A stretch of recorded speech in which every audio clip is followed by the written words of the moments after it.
Welcome back to another episode of Ink and Impact. Today, we're blessed to have guest Kent Sanders, who is the founder of Inkwell Ghostwriting, which helps leaders grow their business through books and other content. He is also the author and co author of numerous books, including 18 Words to Live By, A Father's Wisdom on What Matters Most, and co author of The Faith of Elvis, a story only a brother can tell with Billy Stanley, Elvis Presley's stepbrother. In addition to writing books for himself and his clients, Kent loves to help other writers. He is the host of the Daily Writer podcast and the founder of the Daily Writer Club, a membership community that helps writers build a business with their skills. He lives just outside of St. Louis and enjoys spending time outdoors with his wife and teenage son. So, welcome, Kent. It's so good to have you on the show. Thank you so much. It's great to be here. Yeah, and what a great background there. Um, and I know that in our previous conversations, we've shared our faith journey as well. And hmm so I was curious, one question I always ask my guests is, so what is one book in addition to the Bible that has significantly impacted you in some way? That's a good question. And when I was prepping for this, I really had to think hard about what my response would be because, like most people who are into books and writing, it's really hard to nail that down. But if I had to pick one, it would be a little short book that came out in the mid 1990s called "In the Name of Jesus" by an author named Henry Nouwen.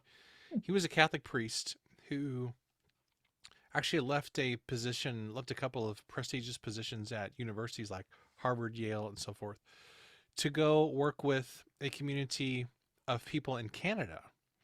Um, just in a very like servant oriented type of role. This was a group of people who were learning challenged and not the kind of position that you would normally find somebody leaving those kind of positions to go work with because it was a very prestigious kind of a thing, but yet he left all that behind to go be to go do this role in Canada, and he wrote a little book about it. Basically, it's all about a view of Christian leadership that's very servant oriented. That's all about how our greatest power really comes from our brokenness and our weakness. And it's a totally contradictory view to how people normally look at leadership. Plus, it's a little short book. It's very story driven. You can read it in about an hour, and it's really impacted the way that I view ministry and leadership probably since I was in college when I first read it. So I love that book. It's called In the Name of Jesus. I would highly recommend it to anybody. Oh, that's great. Thank you for sharing that. And I think a point to mention here about you saying that it was such a short book. So, for all of you writers out there, you don't have to write a full length novel to make an impact, right? It's Totally. all about the words that you're sharing. And, you don't have to meet a certain word count. It's whatever shares your story the best. So, Totally. I yeah. totally agree. Yeah.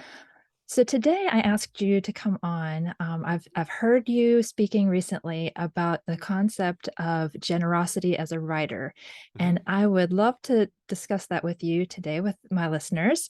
Sure. And so let's start out with what is your basic definition of generosity in general? I think generosity is not just any one thing that you do. It's not just one single act. I think generosity is a lifestyle, or it's kind of like I guess you could say it's an orientation, or a way that you really approach the world. And I think generosity is important because, well, number one, it's just the way that Jesus lived. I mean, if you think of who was the most generous person in history, and if you think of God's grace and mercy to us, I mean, that's a pretty generous concept. Not that obviously the faith-based thing is necessarily like, well, we're going to take that and just make it into a business thing. That's not really what I mean. But I think just as kind of a life perspective, being generous is one of the best ways that we can mirror how Jesus lived and how God approaches us and his relationship with him. Plus, I think if you do want to look at it from a business standpoint, it's the best way to build relationships and to network with people and just to be a giver and to have more joy in your life. So I think there's a lot of benefits to approaching life in a generous way. For writers, sometimes I think it's a bit of a challenge because we think of things like networking or building relationships, or we look at those kinds of things as a very external or an extroverted kind of a thing. Mhm. And many writers are kind of introverted. I'm an introvert. So Yeah. we think of those things, and a lot of people shrink back from that because it we automatically think it's going to require some crazy amount of energy from us, or for us to become somebody that we're not. And I don't think it's that way at all. You can practice generosity in a lot of different ways. and doing it in accordance with how you're wired and what your personality is. I think that's really the key to it, in my Mm. opinion. Yeah, I agree. And, you know, so I don't want to skip ahead too far, but you did mention about generosity for writers and about we think of it as being networking and that kind of thing. Hmm. What are some other reasons why it would be important for writers to be generous and maybe a couple of ideas of how they can be generous? Sure. Well, I think one of the biggest reasons, honestly, is just because it's more fun. Because when you think of how are you going to develop relationships with people, how are you going to build your business? Because business is, people sometimes look at business as this kind of impersonal force in our lives or this impersonal force in society. We think of that famous line from the Godfather movie from the early 1970s where they say it's business, not personal. Uh, but I totally disagree with that. I think there's nothing more personal than business Mm, because business is an exchange of value. It means I value your product or service enough to give you something of value that I have, which of course is money. So I think in that sense it's very, very personal. And that's the best way I think to do business is to be a person who is giving, who is generous, who is always trying to add value to other people. Regardless of whether you always get something back, I think it's just a great way to kind of approach the world and to be a more joyful person and to take the pressure off, especially if you're an introvert like I am, or if you you don't want to go to all like the networking meetings and feel like you have to do all those things. There's a lot of ways to do it. For writers specifically, gosh, there's so many ways that you could do it, but like one great way is to leave book reviews and podcast reviews for people. So you mentioned the Faith of Elvis book in your intro. So that came out last week. And of course, I would love to have reviews for that because I was a co-author on the book and book reviews are great. But also, I love to leave reviews for other people. In fact, I was leaving some just a few days ago, just thinking, "Oh man, I've got this friend who came out with the book recently, and I hadn't yet left a review. So go on Amazon, leave my reviews, and so forth." That's something very simple we can do for podcasters and authors. I We think can also, that's, I'm oh, go sorry, ahead. I just wanted to pause there for a second because I think as writers and authors who have published books already, always asking our readers to leave those reviews. But Right, so right, often we don't think that we can support other writers in that way. And I right, love how you're right. bringing that out, that that's a great way for us to be generous in our time, but it only doesn't take that long, but just to Exactly. be generous with our time and with our comments. And it just is an easy way to support each other. So I love that you shared that. Thank you. Yeah, totally. I mean, I guess the way I look at it is, it kind of goes back to the basic principle of doing for other people what you would have them do for you. It all goes back to the Bible, really, in some ways. And I think, what is it that writers and authors really want? Well, we want reviews, we want book sales, and we want people to promote our stuff. At the end of the day, those three things are things that are really important to us as authors and things that we want other people to do for us. And so we can do those for other people first to establish a dynamic of generosity and of giving. And many times people will reciprocate. Sometimes they don't, and that's okay. We've still gone out there and done what we can to support other people. And those are very, very simple things to do, and they don't take that much time, really. Right. Plus, I think if you're a writer, man, that should come really naturally to you to do stuff like leaving reviews, leaving comments on people's social media posts, sharing other people's posts. I mean, this is what we do. We're writers. So those kinds of things should come very, very easy to us.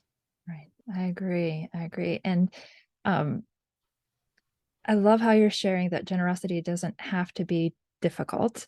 But Right, I'm also right, trying to think in the mind of a writer, or as anyone listening to the show might be thinking.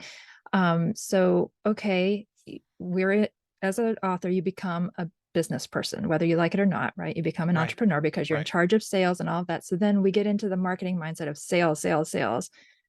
How can we turn that mindset or shift that mindset into one of generosity when we're thinking about book sales? Well, I do think you have to think strategically about sales, and we're never going to get away from a thing where we have to think about strategy and marketing and all the things that we need to do.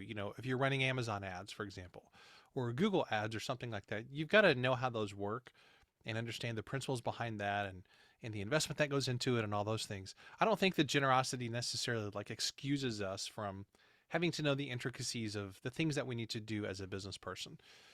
But just in terms of being generous, I think it is a great approach because that, in my mind, that also frames why we're doing those things. So as an author, yes, I want book sales. Yes, I want all those things. But why am I doing that to begin with? I'm doing it because I think that I have something of value to share with people. So to me, the very act of writing a book and of being out there in the first place, that in itself, in my mind, is an act of love and of generosity to the world because we've gone to the trouble of crafting a book or some other kind of resource that can bless people and that can help them in some way or entertain them or inspire them. So to me, the whole process from beginning to end, even including the business and marketing side, is really an act of generosity and of love for people. I know we don't like to toss around the word love a lot of times in business circles because it's kind of touchy feely, but I think we shouldn't shy away from it, especially if you're a person of faith. I mean, my goodness, Yes. everything that we do should be framed by love, shouldn't it? Yes. Even what we do in business. Yeah. I mean, and that's what Jesus commanded us, right? The old law was Totally, gone. The new law is totally. love. So yeah, I agree. Um, so one of the things that I was thinking of whenever being generous to readers is an easy way to do that is, our opt-in offer or our freebies and those Right, monthly right. newsletters. What can you share about that? Well, those are really important. I think you have to give something of value first to your readers before you can expect something from them. So, for example, what I have on my dailywriterlife.com website is, and I actually spent a really long time on these. I know sometimes I do things totally backwards or the opposite of what everybody says. Sometimes that works, sometimes it doesn't. We're all kind of trying to figure out what works because things change so fast. I know the conventional wisdom is to give away some kind of short checklist or like a one-page PDF or something as your lead magnet, which can be totally great. And I've downloaded a million of those myself, and those can be very, very helpful. However, I actually went to the other side of it where I actually have 7 different guides. So when people go to dailywriterlife.com, there's a link to sign up for uh, free daily writer guides. Basically, I call it the Daily Writer Starter Kit. So it's Okay. actually 7 short ebooks on different topics for writers, like how to make money as a writer, how to form a daily writing habit, and some other things like that. So I think you just have to experiment with it and see what works and try and understand what does your audience want. And man, I just really think put together something great that they would normally pay for.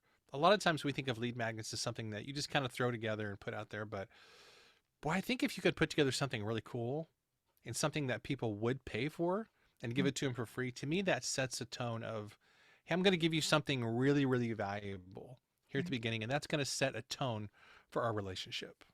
That's Yes. the way I think about it, at least. And it also, I think, shares the quality that you'll provide even on Right, down the road, right? Like you right, said, setting that tone for that as well. totally. Yeah. Um, is there, and this is purely opinion, but is there a time that you can become too generous? Oh, I think so. I mean, you can give away things that people should be paying for. I mean, and there's not always a hard and fast line to this. I mean, Mhm. even so, I'm a professional ghostwriter, been doing that for a while now, and there's not always a clear cut line between what you should give away and what you should charge for. Essentially, the way that I look at it is, and maybe this isn't directly answering your question, but I guess it kind of is in a way. But I either look at it as, okay, you're going to pay my rate, whatever that is at the time, or whatever it is that we're talking about. Generally, I'm not going to discount it just out of the fact that my time is valuable and I bring a certain level of expertise to it and skills and all that stuff. Same way for you, Daleen, you have a certain skill set that you use in writing and dealing with clients. But there are some times that I do just give away things because maybe it's a pro bono thing, maybe it's a cause or an organization that I really care about. So I kind of look at it as, okay, it's either free or full price. I don't really do like discount kinds of things normally. Now, that being said, it all just depends on the situation. Right. And if it seems warranted or if it seems called for or whatever. And it's totally a judgment call, and it all just depends on the specifics of whatever we're talking about. But Right. yeah, that's kind of how I think about it. Yeah. And I agree with that. And I would add that in my own experience, years ago when I was first starting my business and everything, the you hear the concept, give things away, be, not necessarily Hmm. the term be generous, but give things away, give things away. But then there comes a time that you do have to start charging if you want to Absolutely. earn an income and run a business. So if you're Right. writing as a hobby and it's just something that you completely enjoy doing pro bono, there's nothing wrong with that. But if you're wanting to become a paid author and make that your business, then there is a time that you need to start generating income. So, Absolutely. yeah. I totally agree with that. Now, I will say that I had a kind of a mind shift about this probably 6 or 8 months ago. So up until then, I had really basically been a solo ghostwriter, but I got really, really busy. Actually, what brought this about was the Faith of Elvis book. I had several projects I was working on starting about this time last year, so fall of 2021. Then the Elvis book came along and they had a super quick deadline for that. So that forced me to hire some help for one of the client books that I was working on. Mhm. So I hired another writer for that, and it went fine. But then I had another book come along that was a gigantic research driven book. The Elvis book was done, and I was like, man, I'm gonna spend like 6 months doing a deep dive into this book, and that's gonna be the only thing I can focus on unless I hire some help. So I hired some help for that, and it actually went really, really well. This is a friend of mine who's a college professor, former college professor, just like I am, and he came along and assisted with some writing on this project, and it was so helpful. But the thing that really I learned from this project was that if I charge enough for my services, that allows me to then hire other people and help them. Mhm. So if I'm always kind of like bottom of the barrel and I'm always afraid to raise my rates, that actually prevents me from serving my clients in the best way that I can, because I have to take on more projects to kind of pay the bills. I also can't bless anybody else by hiring them. So the more that I increase in my skills and my value and the more that I can charge, I then can bless other people by hiring them. I can give away more. I have more options with my time. So I think learning to increase our pricing and our value in accordance with that, there's a lot of good in that, even though Mhm. sometimes that's really a challenging thing to do It mindset is. wise. Oh, I agree that that's a great perspective there. And thank you for sharing that tangible experience that you had. It Sure. really helps us to get a mind's eye on what we're Yeah. talking about here. Um, so just looking over this real quickly, I had been looking on your website and you have a blog, as you mentioned, and that I don't remember how long ago this was posted, but it was called "Is Sharing Your Art Worth the Risk?" And it was all about how you were saying how people have to take a risk to, I think you gave the example of someone that was pitching an agent, Hmm. or sending it to you for your review or something like that before they send it to an agent. And I got to thinking, that's kind of a type of generosity as well. When we're willing to share our writing with someone for Yeah. their opinion, before we make it necessarily public. But I think that that's a great way to be generous too, and let the other person know, hey, I really value your opinion. I value your feedback. Do you agree with that? I do. There's kind of an inherent generosity in sharing anything, really, that's of a creative nature. Mhm. And really, I think we all do that in our jobs. I mean, anytime that you go to any kind of a job, like this to me is not just something that writers or artists deal with. It's something that everybody deals with. So my wife works for a company close to downtown St. Louis where she helps people choose stone for their countertops in their kitchens. It's like a very high end company.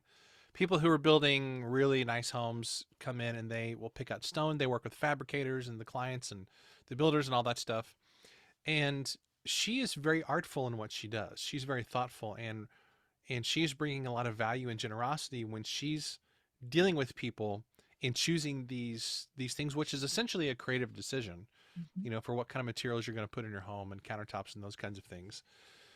But it's also risky because when you're putting yourself out there and sharing your opinions, and sharing your creative gifts with the world, no matter what type of job it is, you're always opening yourself up to criticism.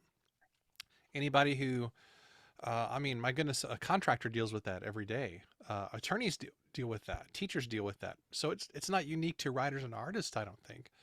But for some reason, there is there is kind of a funny thing where people feel very okay with sharing their opinions about music and movies and books and those kinds of things in a way that sometimes they don't share with other kinds of things in society.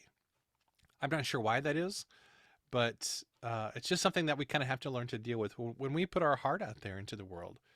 People can stomp on it. I mean, it just happens. And in fact, with this Faith of Elvis book, there's a review or two on Amazon where people were not too happy with the book. Now that's like the minority of people, but I realize that happens.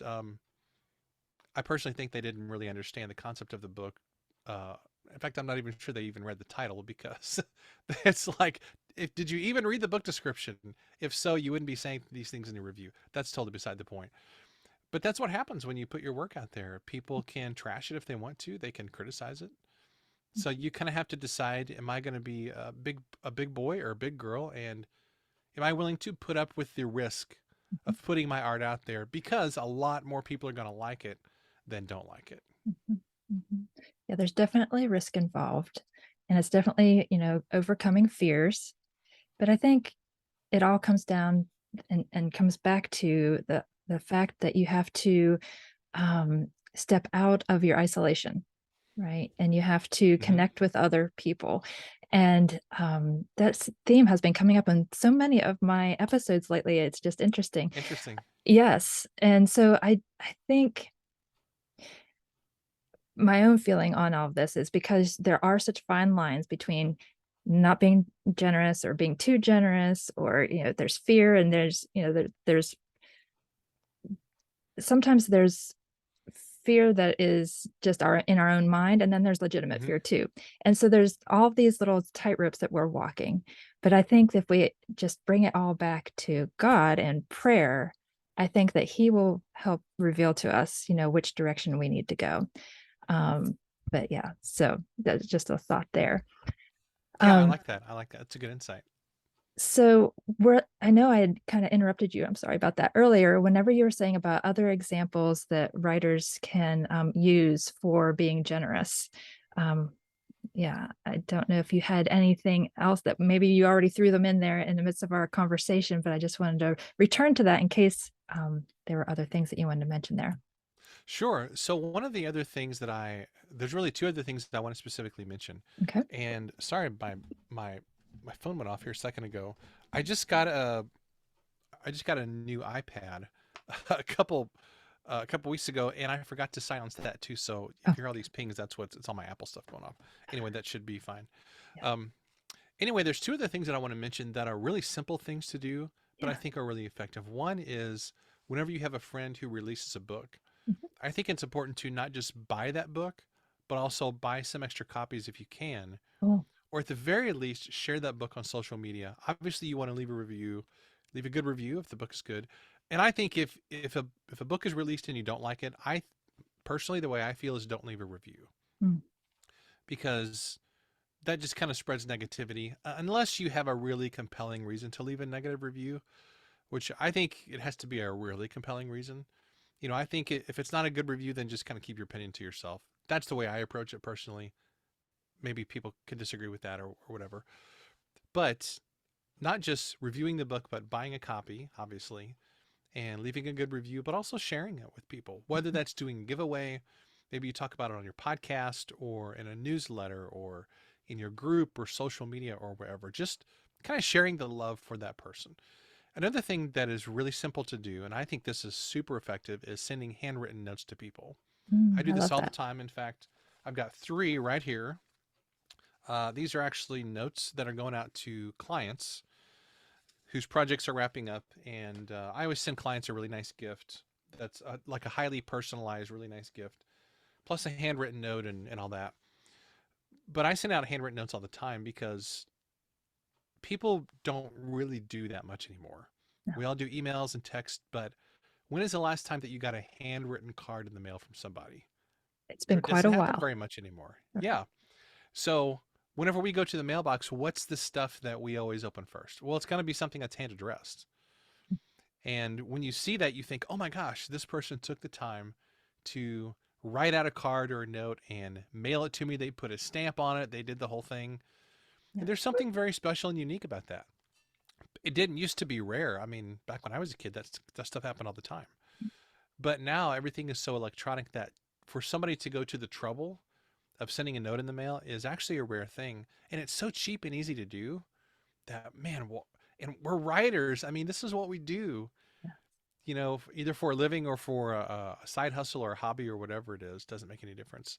But that is extremely, extremely powerful. And people sometimes even share those on social media. Oh, I can imagine so. I Yeah. mean, I'm when you ask, when was the last time you received something? I'm like, I personally haven't received something except that maybe at Christmas time, the Christmas cards Yeah. and maybe my birthday, but in general, no. So Yeah. I love that idea. And I think it would just be the highlight of anyone's day to receive that. Yeah.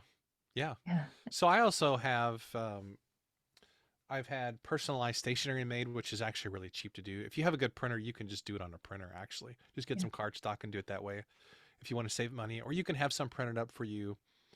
And then I have this, depending on what I'm mailing, I actually have this. I think I paid like 25 bucks for this on Amazon. I don't know what it's called. I guess you would call it a personalized stamp. So this has my initial K. Hmm. I have to keep rubber bands around this because it comes open if I don't.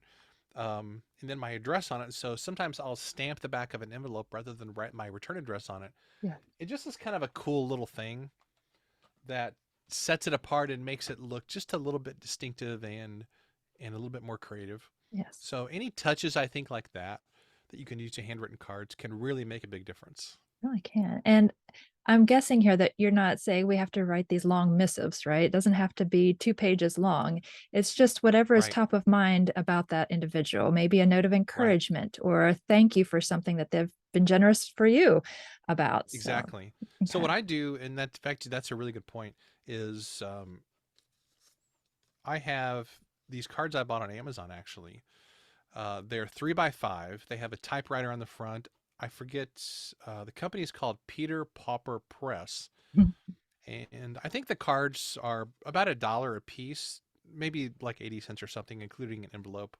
And they have extra envelopes in the package. But these are 3x5 so that you can only write just 2 or 3 sentences on these. And I intentionally do that because if I feel like I have to fill out this giant card, I'm probably not going to do it. But I sit down and you can write these very quickly. You know, obviously you're going to want to have people's mailing address, and you can send them out, and people love them. Yeah. Yeah. Oh, I love that. Yes. It's a habit I want to get back into. I had done it Yeah, a and long it's super time simple ago. to do. Yes, it is. It is. Now, And one little trick I want to add here is uh that I keep this stationery right in front of me on my desk, and I ah, keep stamps in front of me right here too. And anytime that I do a podcast interview or really anything, I always get people's address. mm, So I keep all my contacts on my computer and on my phone so that I always have those in case I need them again. So I keep all the stuff right here so I don't have to go hunting for stamps or stationery or whatever. Because if you have it all right here, you're going to be way more likely to do it rather than yes. having to feel like, well, I've got to figure out the stationery, I've got to figure out the stamps and all that jazz. So just Plus keep the it all whole right there and you'll do it. Yeah, but plus the whole out of sight, out of mind thing, right? If you don't Exactly. see it, you forget about it. And I'm Exactly. just thinking too, what a great thing for your launch team. If, Totally. as you're launching your book, I mean, they would love that, you Yeah. know? So, Yeah. so good. And um, I just think everything that you have shared today is so spot on and simple to implement. And in today's society, we do need simple, right? Writing takes a lot Exactly. of time, a lot Exactly. of effort, a lot of brain power. So we do need some of those simple things to help us just get out of our heads sometimes and Totally. connect with other people. Totally. Yeah. And I would also throw in another little thing. Sorry, I keep thinking of these things that I want to throw No, in. this is great. So something that I I don't do this enough, but I've done it a lot of times, and I need to pay more attention to it. Is whenever you leave a review for a podcast or a book, take a screenshot of that and then share that on social media. So you're kind of like getting Mm. double duty out of it. Not only are you leaving the review itself, Mhm. but if you post that snapshot of your review and then tag the person whose podcast or book that you're reviewing, they're going to see it. They're going to appreciate it. It spreads the word about whatever it is. And it's kind of like the readers win, the readers and listeners win, you win, Yes. your friend wins, your Yes. mutual friends on social media win. So it's like a, whatever the word for five is, quintuple. I don't know Yeah. what it is. Sounds It's like a good. five-way win, And anything that you can do like that, where you get a bunch of wins like that, I think is really significant. Mm, I agree. And if you're wondering, listeners, how you would get a win out of that, sharing that, I don't know about you, but sometimes I bang my head up against the wall trying to think, what should I post about on social media? Well, Right. there is a very simple Right. thing that you can do, and it's helping Absolutely. others. Mhm. I mean, and I mean, don't all of us, don't we get tired of talking about ourselves Yes. sometimes? You Mhm. feel like you get on Facebook or LinkedIn or Instagram and you're like, what am I going to post today?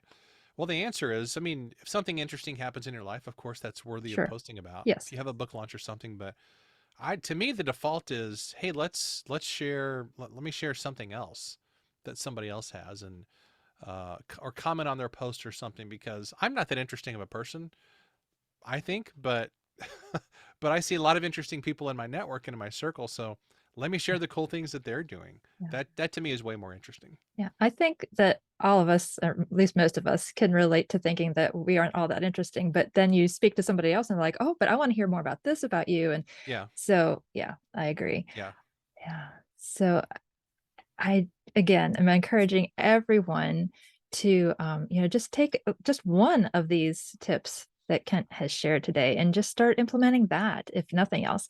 Whatever one really resonated with you, and see where that takes you and how you feel about it. I bet it makes you feel good, right? yep, Um, yep. yeah, and we need those little boosts of good factors these days too. So Totally. And they're simple. They're simple and cheap. mhm, I mean, you're talking about stamps and stationery and buying people's books, which are usually not that expensive, taking pictures of those, sharing those, leaving reviews for books and podcasts. All of those are free or extremely low cost mhm. things to do, but they're really, really effective. Agreed. Agreed. Well, I know I'm motivated. So I Cool. know Cool. that many of our listeners might be new to you. And so, where can they find out more about you and all of your writing products? They can go to dailywriterlife.com. Okay. And there I've got a link to my free Daily Writer Starter Kit. That's 7 guides on various topics of interest to writers. And once they go through those, then they are actually filtered into my daily email. So every single day I put out a very short little email that's a prompt or some type of inspiration for your writing. And there I've also got a link to my membership community, which is called the Daily Writer Club. That is one of the most fun things that I do. I absolutely love leading that group. We do a call once a week. We do a weekly writing sprint. In fact, I've got a retreat coming up here next week. That is my very first in-person retreat for that group. So lots of Exciting. fun stuff. There's a link to that on dailywriterlife.com as well. Perfect. Wonderful. Well, I'm sure some people will be checking that out, and I will have to follow back up with you about that retreat. That sounds fascinating. So, Yeah, I'm great. super excited about it. It's really the first time I've done a retreat like this. So I'm assuming it's going to go well. I don't have any reason to think it won't. But I'm using this as a point of learning for me because I want to do way more of these kinds of Mhm. retreats. Mhm. That's great. And I think everyone is eager to be back in person these days. So, I think so, yeah. yeah. Especially in a small group type of retreat setting where a lot of life change can take place, a lot of intimate building of relationships and conversations, and Great. life change and all those things. So yeah, I'm excited. Great. Well, thank you so much for joining us today, Kent. And Totally, my pleasure. congratulations on the new book. I hope that it does super well for you. Thank you. I really appreciate that. Yes.